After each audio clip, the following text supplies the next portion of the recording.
Hey, in this episode, I'm going to be talking about 5 ways that you can help encourage your husband's dream and purpose. So let's get into it. Okay, so this is hilarious because when we first got married, my husband and I both received praying for your husband, and he got praying for your wife. So I don't know what he did with his copy, but I am so humbled by this right now, and I am embarrassed about this right now, but I'm telling you anyway.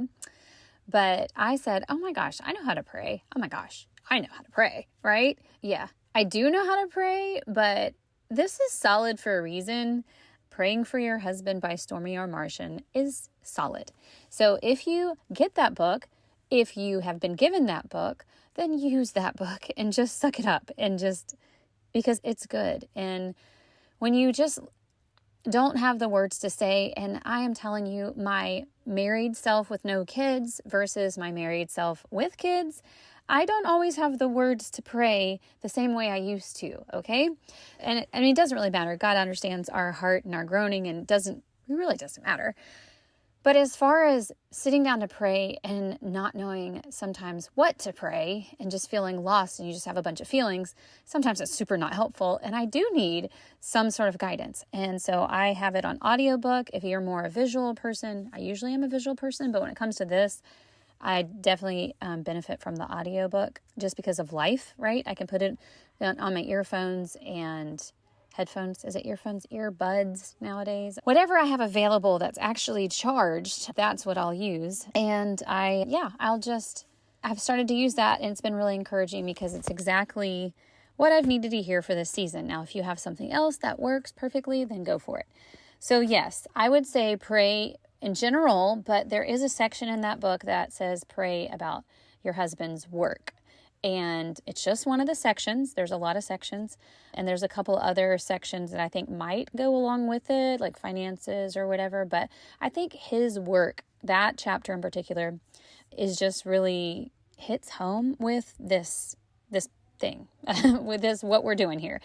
So the second thing I would point out is to have patience. And what I mean about that is your husband may not be ready to pursue what he loves, his dream. He may just be like, okay, no, I have to do this. I have to do this. I have my job. I can't think beyond that. And his job may be paying the bills, but it may not be fulfilling him. And you know it, but sometimes you arrive at that conclusion way before he does. Or you're ready to accept it before he does. And you, in that case, would have to have patience with him in the timing. Definitely do that. Have patience with your husband.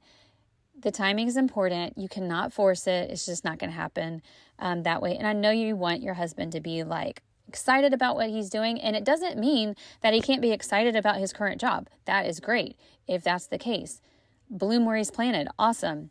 But there are mostly a lot of times, and just the way the college and work and everything happened in our previous generations, that, I mean, people have gotten degrees and jobs and they don't even love what they do, okay? So that's not even their calling, and they're just so unfulfilled, and they would love to address it or change it. And there's definitely ways to do it where you can start it out as a side job, and it become, if it's blessed by God, it can become a whole thing. So yeah, so that's definitely a way to go about it. Or if God puts it on your heart that now's the time to just take the leap. If you're retired from something, then it might be a perfect time to go and try something new. Or if you got fired from a job, then also might be, hey, no time like the present. But yeah, you have to have patience for the right timing in that, and whether they're ready. And the opposite can be true sometimes too. Your husband's ready, but you're freaked out about it, right? Sometimes your husband wants to go for something, and maybe he is more of a dreamer, but maybe God gifted you that you put on the brakes and you say, hey, whoa, have you thought about it? Have you thought everything through? Have you looked at this? Have you examined? And that's kind of part of count the cost, consider the cost before building the house, or I think that's it, or the field or something like that. Yes, I'm quoting, but I don't know exactly the wording, but for the most part, it is basically make sure you have all your ducks in a row before you go starting the house, because who wants an unfinished house, right? So if that's you, know when, just seek the Lord for wisdom and clarity there, because there is a time and a place for wisdom and just God helping you balance that dreamer that you might have, that visionary. But there's a time to use that and be blessed by that and help him rein it in a little bit. But then there's a time where maybe you're reining in it so much that he's not free to dream at all. And so be careful about that. You are not overstepping your gifts in some sense, where he's not able to take risk. He's a risk taker, but he's not able to take risk because you're not willing to. So that's a balance. And the Holy Spirit has to lead you in that. And I know that he will. So there's also the third thing. So that was the kind of two sides of the coin, in my opinion, either have patience or know when to release him to go for it, depending on what the dynamic is for you. Number 3, though, is encouragement. If God has given you the vision first, and even if he hasn't, if you're finally on board, give him the encouragement that you're for him and you want him to walk worthy of his calling, and you want him to rise up and be the man that God has called him to be. And you see it, tell him and a lot of times I am so guilty of this too, where I see the things in my husband, I see what he's capable of. I know that's real and I know that's true, but sometimes I actually forget to tell him that. And I'm like, oh, he knows, or he doesn't really need to hear me say that. And I think that we do him a disservice, because even if he doesn't need me to say it and he doesn't need to hear it, it's still nice to hear, right? So I think, and it would be helpful confirmation for him to know that, okay, he is walking in the right step. It's just one other voice outside of himself that kind of helps confirm that, oh, I can do it. Oh, this is a possibility. Oh, even she has my back or thinks I can do it. And believe it or not, if you have a good relationship with your husband, your opinion would matter. Whether he tells you that or not, it does. Whether he uses your voice to factor in his decisions, he definitely still appreciates that you got his back, or you think he can do something, usually. Every guy's personality is different slightly. I'm just talking about in general. Okay, number 4. So this is a big one. It's support him. So say he's made his decision and he wants to go for something that he really feels God has put on his heart and is part of his calling, and he wants to really go for it and do the thing. So now you might have, and sometimes you might be like, yay, wait, what? Oh, and now reality hits and you go, oh, wait, so you're going to have to spend more time working on these projects, or you're going to have to spend more time pursuing this extra certification, or you're going to have to go and get another degree. Wow, that means you're not going to be home as much, and that means I'm going to have to do this or not. That means there's a lot of stuff that I have to sacrifice because of it. And that's where you come in, and that's where support comes into the picture. Is I'm not saying, oh, he's definitely would do that for you. Hopefully you would. But in general, are you willing to do that for him? Are you going to have his back and really help him pursue that calling and not hinder him? Because I think sometimes we can support him, we can pray for him, we can have patience and wait for the right timing. And then when it comes down to it and he's stepping into the reality of that and what it really means, and then you go, wait a minute, I didn't sign up for being a Navy wife, or I didn't sign up for being you gone all the time. Sometimes those things are not what we planned.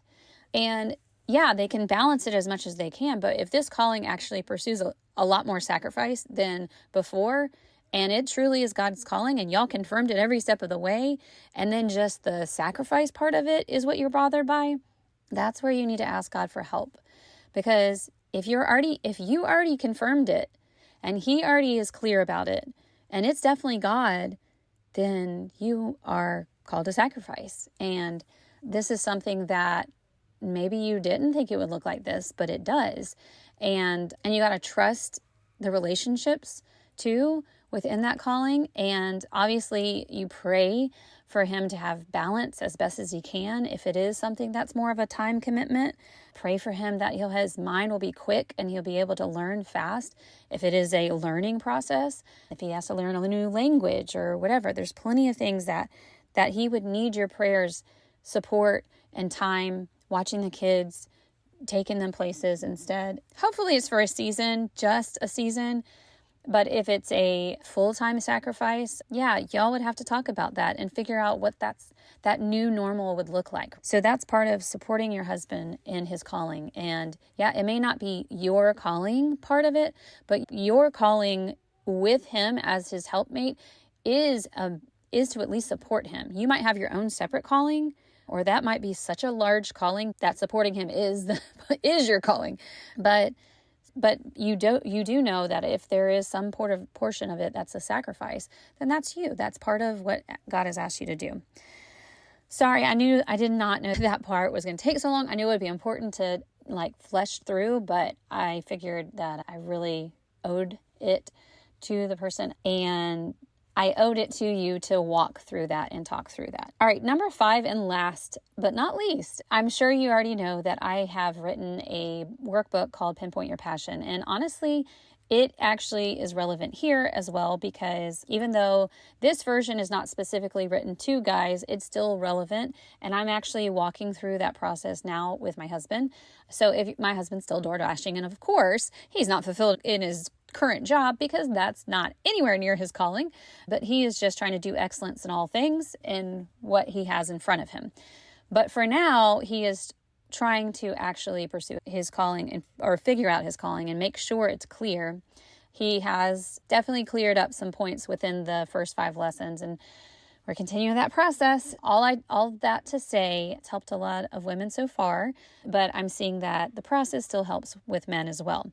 Now, if you want to wait until my husband actually writes his version on the back end of it, but if you can't wait, then feel free. Okay, so you can probably find it in my podcast notes. So that is my solution that I have for you. And those are my 5 things that I would seriously encourage you, especially if your husband is not sure about their calling, to pray, to encourage, to have patience, and when the time comes, to support him. And if he still needs more clarity, he can go through my workbooks.